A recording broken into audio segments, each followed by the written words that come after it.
আসসালামু আলাইকুম, সবাই কেমন আছেন? আশা করি সবাই অনেক ভালো আছেন। আমি আলহামদুলিল্লাহ অনেক ভালো আছি। সবাইকে শুভ সকাল। আজকের দিন সবার শুভ হোক এই কামনা করে ভিডিও শুরু করছি। স্কিপ না করে ভিডিওর ১ম থেকে শেষ পর্যন্ত সাথে থাকুন। আশা করি আপনাদের অনেক ভালো লাগবে। ভিডিওর শুরুতে অবশ্যই একটা লাইক দিয়ে দিবেন। একটা লাইক আমার কাছে অনেক মূল্যবান। আর আমার ভিডিওটা যদি একটুও ভালো লেগে থাকে অবশ্যই সাবস্ক্রাইব করে আমার পাশে থাকবেন। চলে আসছি বগুড়াতে। বগুড়ার আজ ১ম সকাল। বগুড়া চলে আসলাম। আসার পরেই তো এই তো ঘুম থেকে উঠে শুরু করে দিয়েছি রান্নাবান্না। এখন বাজে প্রায় ৫টা ৩০ এর মতো বাজে। ৩০-৩৫ এর মতো বাজে। এখনো ভোরের আলো সবে ফুটছে। অন্ধকার, অন্ধকার এখনো আছে। তো এর মধ্যেই রান্নাবান্না শুরু করে দিয়েছি। কারণ ৮টার মধ্যে বের হতে হবে। গত রাত্রেই রান্না করে রেখে দিতে চাইলাম। কিন্তু কাজ করে এত ক্লান্ত ছিলাম যে আর বলা যাবে না। খুবই ক্লান্ত ছিলাম। আসার পরে পরিষ্কার করতে, করতে তো আমার অবস্থা কাহিল, কি আর বলবো। এদিকে নিবিড় এখনো ঘুম থেকে উঠেনি, উঠবে। ওর দাদু অলরেডি উঠে গেছে। ওর কিছু কাপড়-চোপড় ছিল তো আমার শ্বশুরই ধুয়ে দিচ্ছে। কারণ গত রাত্রে এত ক্লান্ত ছিলাম, সে আর আমাকে ওইভাবে আর কিছু মানে কিছু কি আর বলবো। সে শুধু দেখছে যে আমি কাজ করতে, করতে অবস্থা কাহিল আর ঘুম থেকে উঠেই শুরু করে দিয়েছি কাজ। অবশ্যই স্কুল থেকে এসে ধুইতে, ধুইতে অনেক বেলা হয়ে যাবে। অনেক সময় লাগবে কারণ ২টো ২:৩০টার দিকে স্কুল ছুটি হয় বা ১:৩০টার সময় ছুটি হয়। আস্তে, আস্তে প্রায় ২টো ২:৩০ বেজে যায়। তো কি আর বলবো। এর মধ্যে একটু দুধ ছিল, ১ প্যাকেট দুধ ছিল। আর ঘরে তো মিষ্টি কোনো কিছুই নেই। আমার শ্বশুর তো খাবার পরে একটু মিষ্টি খাইতে বেশি পছন্দ করে। তো ভাবলাম যে একটু লাচ্চা সেমাই আছে ওটা একটু ভিজিয়ে রেখে যাই। দুপুরে খাওয়া যাবে। একটু দুধ ছিল, আলু, করলা ভাজলাম। তারপরে ব্রিকেট মাছ ছিল। সেটা একটু আলু বেগুন দিয়ে রান্না করেছি। আর এই তো তাল মিষ্টি। চিনিও নাই ওইভাবে। ১/২ কেজির মতো চিনি আছে। দেখলাম যে চা-টা এটা সেটা খাইতে লাগবে। আর হবে না। দেখলাম যে তাল মিষ্টি অনেকদিন হয়েছে ফ্রিজে এমনি আছে। তাল মিষ্টি দিয়ে আজকে এই লাচ্চা সেমাইটা করলাম। তো এই তো রান্নাবান্না মোটামুটি শেষ। হাতে ব্রাশ নিয়ে আমি ঘুম থেকে উঠে মেডিসিন মানে খাওয়ার পরে আর ব্রাশ করতেই ভুলে গিয়েছিলাম। রাত্রিবেলা অবশ্যই ব্রাশ করে শুয়েছি। কিন্তু আমার ব্রাশ না করলে হবে না। খাওয়ার আগে, খাওয়ার পরে আমার ব্রাশ করতেই হবে। কেমন জানি লাগে। তাই তো রান্নাবান্না মোটামুটি শেষ। প্রেসারে ভাত হয়ে গেছে। এদিকে চার পানিটাও তুলে দিয়েছি। আমার শ্বশুর অলরেডি সবকিছু গুছিয়ে নিয়েছে। নিবিড়কে অলরেডি রেডি করিয়ে দিয়েছে। ওকে গোসল করায়ে দিল। তো এখন গোসল করানোর পরে এই তো আর রাত্রিবেলাতে একটু রান্না করে রেখে দিলে সকালবেলা অত তাড়াহুড়ো লাগে না। দেখা যায় নিবিড়ের সাথেই অনেকটা সময় ওকে এই গোছগাছ আমি নিজেই করে দেই, রেডি করে দেই। তো আজকে ওইভাবে সময় নেই। কারণ আসার পরে তো একটু টুকিটাকি কাজ থাকে। ওইজন্য সময়টাও ওইভাবে পাওয়া যায় না। তাই তো একটু ডিম সেদ্ধ দিয়েছি। আমার শ্বশুরের জন্য একটা দিয়েছি। আমি আজকে ডিম সেদ্ধ খাবো না। কারণ আমার ভালো লাগছে না আজকে ডিম খাইতে। তো ওদের দাদা নাতির জন্য ডিম সিদ্ধ করলাম। নিবিড়ের ডিমটা নিয়ে যাবো স্কুলে কারণ এখানে খাবে না। ওই বলছে যে, "আমি স্কুলে যেয়ে ডিম খাবো আম্মু ডিমটা নিয়ে যাও।" তো এখানে সব বাটিগুলো আমি আমার বাড়িতে শহরের বাড়িতে নিয়ে গেছিলাম, আমার গ্রামের বাড়িতে। তো একটা বাটি আনতেই ভুলে গেছি। প্রত্যেকবার তো রান্না করে, করে পাঠিয়ে দেই আর ২ বার হলো আমি বগুড়াতে আমি নিজেই আসছি। যার জন্য আর রান্না করে নিয়ে আসিনি। কারণ আমি তো রান্না করতেই পারি। আমার তেমন একটা সমস্যা নাই। সমস্যা হলো আমার শাশুড়িকে নিয়ে। তাকে রান্না করে দিতে হয়। কারণ তার রান্না দাঁড়িয়ে থেকে রান্না করা তার জন্য অনেক কঠিন হয়ে যায়। সব বাটি ভুলে রেখে আসছি। এখন যে টিফিন নিয়ে যাবো এরকম ভালো বাটি নাই। তো আজকে বাটি স্কুল থেকে এসে যদি বাজারে যেতে পারি, তো বাজার থেকে ২-১ টা বাটি কিনে আনবো। কারণ একই বাটির ভিতরে তরকারি, তারপরে ভাত এটা সেটা নিয়ে গেলে কেমন যেন লাগে। ২ টো বাটি না নিলেই না। তো আজকে যাবো স্কুল থেকে আসলেই তো নিবিড়কে অলরেডি ড্রেস পরায়ে দিয়েছে নিবিড়ের দাদু। এদিকে আমি খাওয়াটা রেডি করে নিলাম। আমার শ্বশুর অলরেডি খেয়ে নিয়েছে। তো আমার শ্বশুরকে চা দিয়ে সে বসে, বসে খাচ্ছে আমাদের সাথে কথা বলছে। নিবিড়কে খাইয়ে দিয়ে আমি একটু খাবো। খেয়েই সোজা রেডি হয়ে যাবো।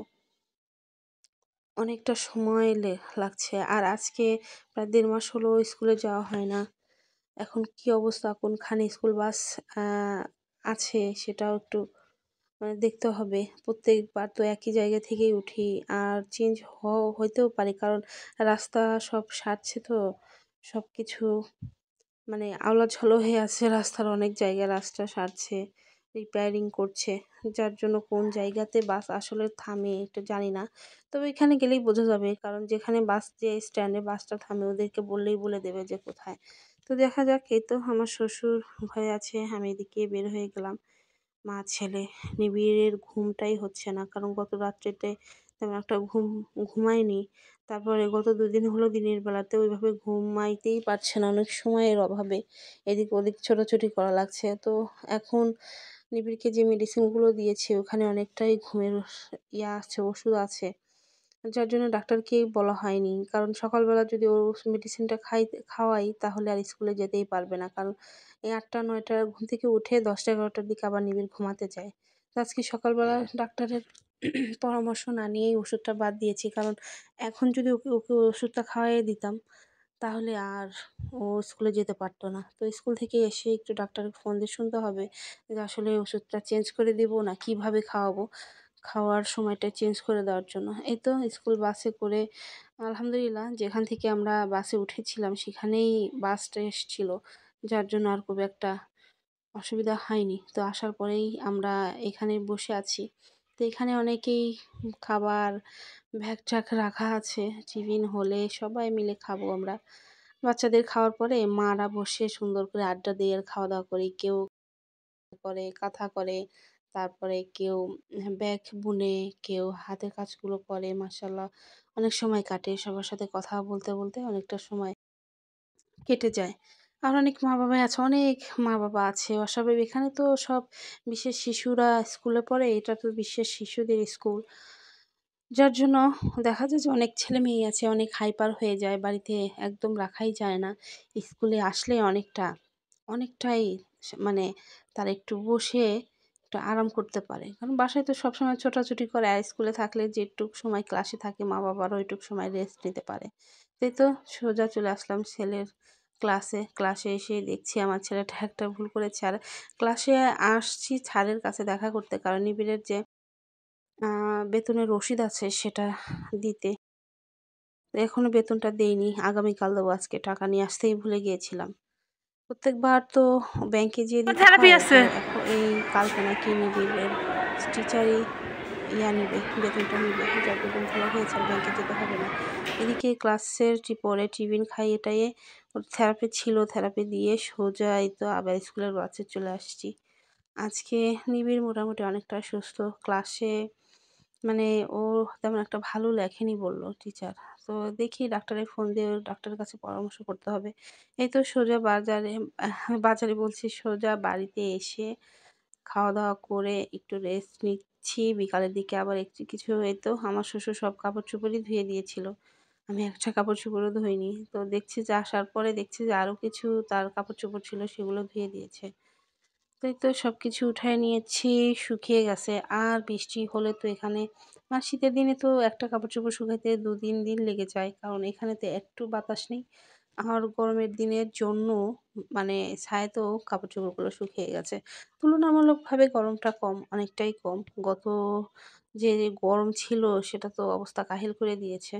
যেহেতু কাপড়-চোপড় নিয়ে এসে একটু ভাঁজ করে দিলাম। এদিকে আমার ছেলেটা সুন্দর করে ঘুমিয়েছে।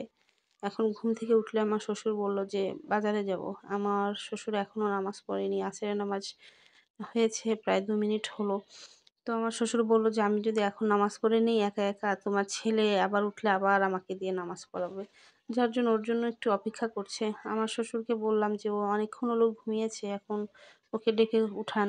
কারণ এখন বিকাল হয়ে গেছে। এখন যদি এত এতক্ষণ ঘুম পাড়ে তাহলে রাত্রেবেলা আর ঘুমাবেই না। দেখা যাবে যে সবসময় রাত্রেবেলা বসে, বসে থেকে ওর কথার উত্তর দিতে, দিতে অবস্থা কাহিল হয়ে যাবে। দেখা যাবে সারাদিন আমরা তো ক্লান্ত থাকি। রাত্রেবেলা একটু ঘুমাতে ইচ্ছে করলে ওর জন্য আর ঘুম পাড়াই যায় না। ওর প্রশ্নের উত্তর দিতে, দিতে। তো এই তো যাচ্ছি বাস করে দিয়ে ছেলেকে একটু ঘুম থেকে উঠে দেবো। এই তো দেখেন আমার ছেলে কত সুন্দর করে ঘুমাচ্ছে।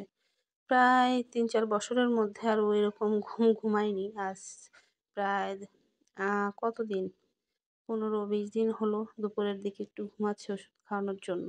তো দেখেন মানে স্কুল থেকে এসে আমার ছেলেটা পড়তে বসেছিল। একদম অগোছালো করে রেখেছে টেবিলটা।